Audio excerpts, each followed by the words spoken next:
L'émir Abdelkadir el-Jazairi, tome 5, halte 174.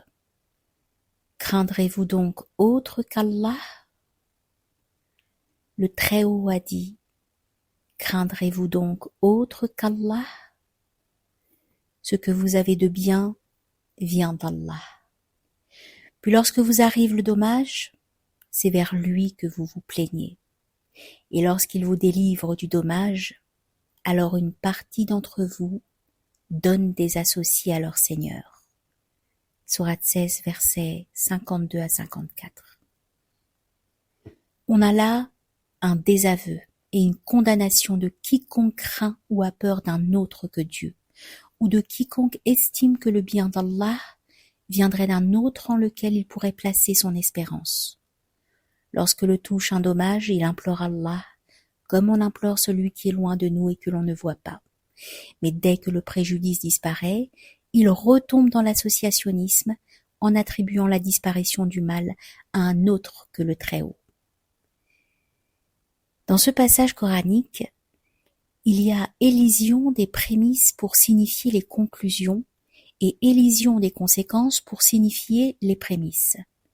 Le sens sous-entendu est: craindrez-vous autre qu'Allah alors que tout dommage ou mal vous atteignant vient d'Allah? Pouvez-vous considérer qu'un autre qu'Allah pourrait être votre bienfaiteur au point de placer en lui votre espérance, alors que ce que vous avez de bien vient d'Allah? Ainsi, le Très-Haut a dénoncé leur ignorance et leur a révélé leur égarement, résidant dans le fait de craindre quelque chose, de créer et d'en avoir peur, bien qu'ils soient convaincus que ce n'est pas Allah. Autre qu'Allah, en effet, est incapable de produire un dommage. Il n'y a donc pas de raison de le craindre. En même temps, ils ne craignent qu'Allah.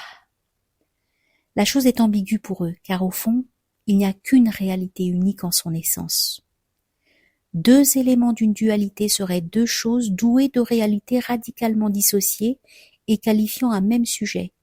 C'est chose impossible au point de vue de la réalisation métaphysique. Les dualités sont d'ordre conjectural et imaginatif. La nature de la conjecture, en effet, est de donner aux relations, aux points de vue et rapports relatifs n'ayant aucune réalité, la valeur des réalités essentielles intelligibles et sensibles. Leur ignorance est double: ignorance d'Allah qu'ils ne connaissent pas, et ignorance qui les engage à craindre autre qu'Allah, bien qu'ils sachent théoriquement qu'il est autre. S'ils avaient la connaissance, ils craindraient Allah dans les supports de manifestation de ses noms de vengeance, supports qui sont ses déterminations, ses formes, ces êtres qu'il a placés comme véhicules pour créer auprès d'eux et par eux le dommage touchant les créatures. Ce que vous avez de bien vient d'Allah.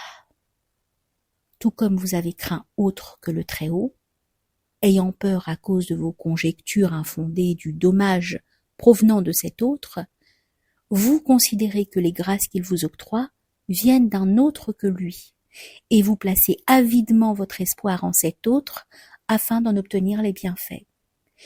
Vous vous imaginez que le bien véhiculé par l'intermédiaire de ces supports de manifestation vient d'un autre que lui. Certainement pas, à Dieu ne plaise.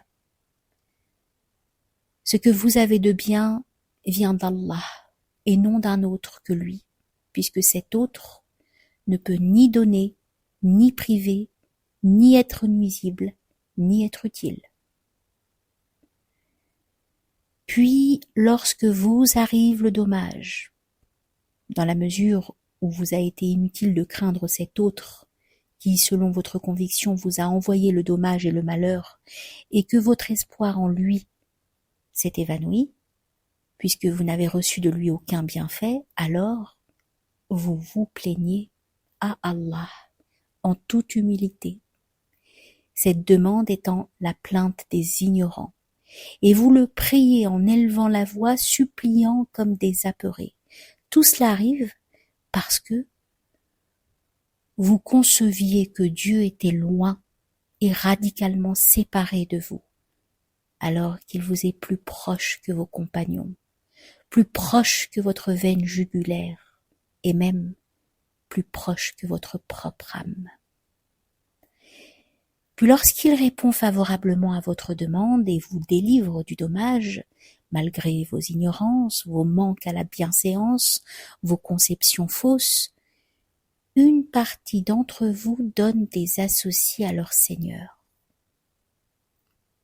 Cela attribue la délivrance du malheur, l'élimination du mal, l'origine de la grâce, de la faveur et de la miséricorde aux causes secondes habituelles et aux agents intermédiaires visibles en oubliant Allah, le causateur des causes, le créateur de ces agents intermédiaires. Les voiles des causes secondes sont la pire calamité, le plus grave préjudice imposé aux êtres voilés.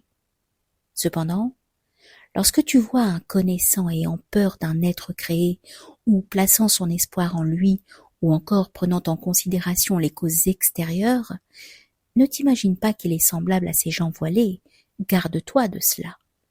Le connaissant ne craint qu'Allah et n'espère qu'en lui dans ses supports de manifestation, dès lors que le Très-Haut a placé ses agents intermédiaires et ses causes secondes avec l'obligation d'en tenir compte en fonction d'une sagesse et d'une justice divine. La situation d'associationnisme du connaissant relève donc du respect d'un statut extérieur et n'est pas fondamentalement réel, car il a réalisé la non-dualité. C'est un métaphysicien ayant réalisé la pure réalité unique. Pour lui, il n'y a rien d'autre que l'essence. Sa prise en considération des causes secondes est en fait un indice de sa perfection et la preuve qu'il est fondamentalement établi dans la connaissance de son Seigneur et dans la bienséance avec lui.